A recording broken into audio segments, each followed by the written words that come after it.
All right, it's podcast time, and we're going to talk about some CFP chaos, because we want to have chaos.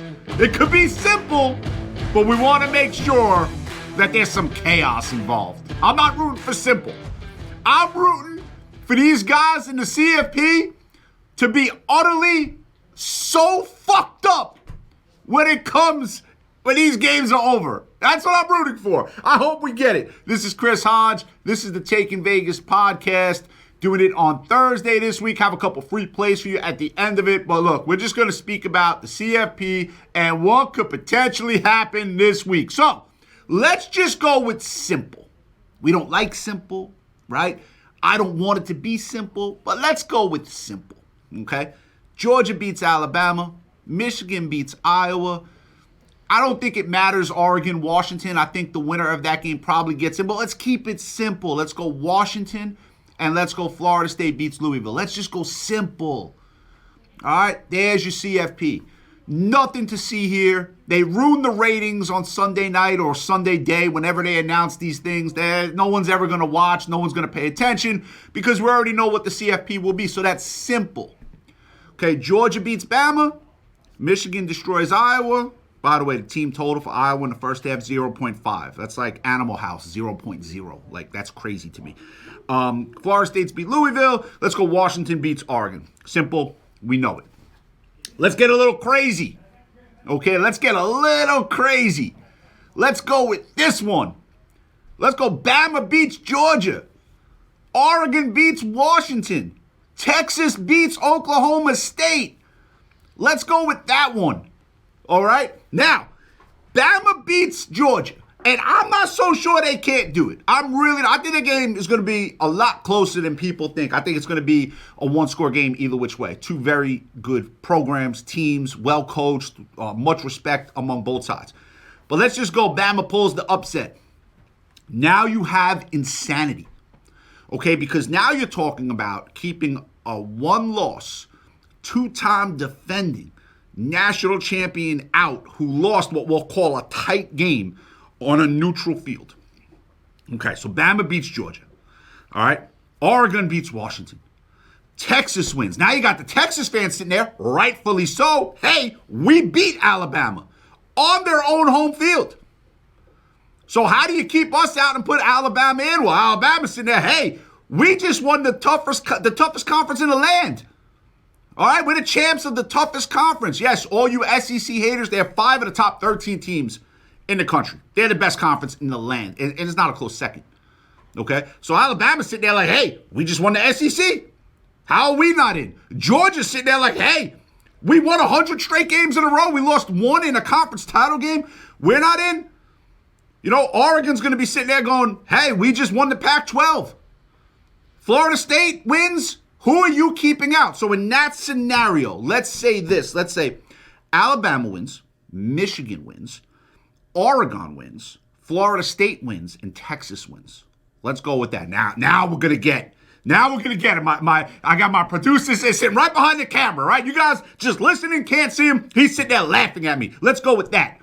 Here it is, and you guys are gonna disagree with this. Here it is. Michigan's the number 1 team. They beat Iowa, they're number 1. Okay? Bama beats Georgia. Bama's number 2. I put Oregon number 3. I put Georgia number 4. That's what I do. Okay? And your Ohio State, you had your shot to beat Michigan. You didn't do it. Texas. And look, Texas has an argument. But we'll get to that in a couple moments. Texas has an argument. Texas out. Florida State undefeated. Out. Because here's the truth. If Georgia played Florida State on a neutral field, Georgia's going to be what? 12, 13-point favorite in that game? Really? Like, you're going to keep them out? So that's the deal right there. I would have Michigan 1, Bama 2, I put Oregon 3, I put Georgia 4. That's my CFP. And I hope it happens. I really am sitting there and I hope Alabama beats Georgia. I hope Bama beats Georgia. I hope Oregon beats Washington. I hope Florida State wins. I hope Michigan wins. Michigan's going to win. They're not losing to Iowa. I hope Texas wins. Because that chaos that you idiots create, okay? And what I'm not saying to the people, I'm saying the idiots that are involved with this CFP, you are getting what you wished for, and then you are screwing it up by going to 12 teams. So let me explain this, right? This weekend is so great. This weekend coming up is so great because there's the potential for chaos. If this weekend was next year, okay, and 12 teams got in, this weekend's not great anymore, right? It's not great. SEC title game, what does it really mean? Both teams are going to be in, okay? Like, it's just not, I mean, this is coming down to it, but what they should have done, in Chris Hodge's estimation, this is what they should have done. They should have gone to 6 teams. That's what I would have done. Now, they're listen, college sports and the NCAA. If you've listened to any of these podcasts, you know the NCAA is the biggest scam walking. The biggest scam walking. They always have, I always say, 3 huge criminal enterprises in this country. The media, the mafia, the NCAA. It just is what it is. All right, but if you go to 6 teams, you still have all this. You give the top 2 teams buys. You have 3 play 6, 4 play 5. You get 2 extra teams in there. Everyone's happy, but you still have this weekend, right? You still got an Ohio State team that's teetering, right? You have Texas that's teetering. You still have this weekend. When you go to 12 next year, you don't have this weekend. You lose the possibility of chaos. And chaos is good. Chaos sells. Right? We don't want simple. No one wants simple. No one wants Georgia to win, Michigan to win, Washington to win, and Florida State to win. No, the NCAA don't want that. The networks don't want that. ESPN doesn't want that because no one's going to watch. We know we don't need to watch. But you get some chaos involved. Right? And that's interesting. People want to see chaos. So me, I want to see Bama beat Georgia. And look, I'll tell you the truth. What my 4 would be, I just gave you.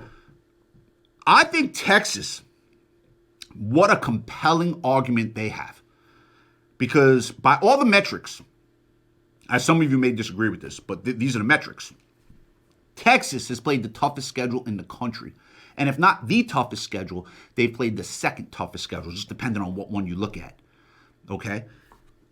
They have as good an argument as anyone, okay? I mean, if Oregon beats Washington tomorrow night, right? Oregon's going to have 1 loss to Washington, but then would have come back, revenge, and won the Pac-12 title. Let's say Texas beats Oklahoma State on Saturday. Now Texas' 1 loss is against Oklahoma. Rivalry game, Oregon's 1 loss is at Washington in a game they could have won. Like, Texas played the toughest schedule. The eye test looks like it's Oregon. Then you have, if Bama wins, you have Texas, like I said a couple minutes ago, Texas sitting there like, hey, we beat Alabama. How are you putting in a 1-loss Alabama team that won the SEC over a 1-loss Big 12 team that beat the team that won the SEC? Like, the argument that Texas has, and when it's all said and done, I'm not saying they deserve this, or this is how I don't believe they do. If all it holds serve, I believe Texas probably should get in, but I'm a little bit of a hypocrite because I wouldn't put them in. I just gave you my top 4, so that's the chaos. Right? You sit there watching this or listening to this. How the hell does that make any sense? You're saying they should be in, but you didn't put them in? You can look right at me and be, you're an idiot. Okay, fine. But that's what it is. All right, because look, here's the deal. They're not keeping the SEC champion out of the CFP. Now, I don't care what your politics or whatever else you want to call it. The SEC champion is not being left out of the CFP. Forget that. Toughest conference in the country by far. By far. So they're not being left out. So I think the team that will ultimately get screwed in a bad way, I believe is going to be Texas. And I don't believe they deserve it. But if I'm sitting in the CFP room, it is what it is. The eye test to me, and this is assuming Oregon plays a really good game on Friday night. The eye test to me, Oregon's a better football team. Not by much, right? But they're a better football team than Texas. So if Bama beats Georgia, we're going to have Texas probably left out. We're going to have an undefeated Florida State team left out, and all you FSU Seminole fans will be, if you watch this, you'll be, really saying some mean things to old Chris Hodge here. But Bama beats Georgia. Michigan wins. Oregon wins. It's Michigan 1, Bama 2, Oregon 3, Georgia 4. That's what I have. So let's hope for chaos. Let's not hope for simple. Let's get to some free picks. 2-1 overall last week with the free picks. We did lose the Thanksgiving Day game. We came back and won Black Friday, and then we hit the weekend free pick as well. So 2-1 last week for free picks. Let's go with free picks here. Going to start with Friday night. Over 56.5, New Mexico State and Liberty. I think that's going to be a really interesting game. I think it's going to be a really high-scoring game. I think it's going to be a fun game to watch. Liberty's undefeated. New Mexico State is a good team, man. That's a good game. Liberty a high favorite in the game, 11.5, but I believe there's going to be points scored in that game. So Friday night, we go over Liberty and New Mexico State. Let's go on to Saturday, and I tell you, man, oh, God, you got Michigan laying 21.5 with a total of 34. First of all, I hate this Iowa football team. I hate them. I can't stand them. I mean, anytime you play in games where the total's 25, what really? And Iowa has no business even playing in this game. All right, because they got to play in the weaker division. Penn State had to deal with Ohio State and Michigan. I would have to deal with it. And by the way, when Iowa played Penn State, they lost by 1,000. So that tells you right there. But I'm going to go with the over, 34.5, Michigan and Iowa. I think Michigan's going to score points. Maybe Iowa chips in 7. And, that game gets over the total. And then on Sunday, kind of an interesting game here that has somewhat become interesting with the way the standings, believe it or not, have played out. But Cleveland and the LA Rams, let's go with under, 39.5, under Cleveland, LA Rams. So those are the 3 free picks. Hope you enjoyed the podcast. Let's hope for some chaos. We don't want simple. We want craziness. Let's get craziness. All right, Bama go beat Georgia, Oregon go beat Washington, FSU win, Texas win, and we have a fun Sunday when this all gets announced. Hope you enjoyed the podcast, Taking Vegas podcast. Be sure to listen to Sports Investors Daily every Saturday and Sunday. Have a great day, everyone.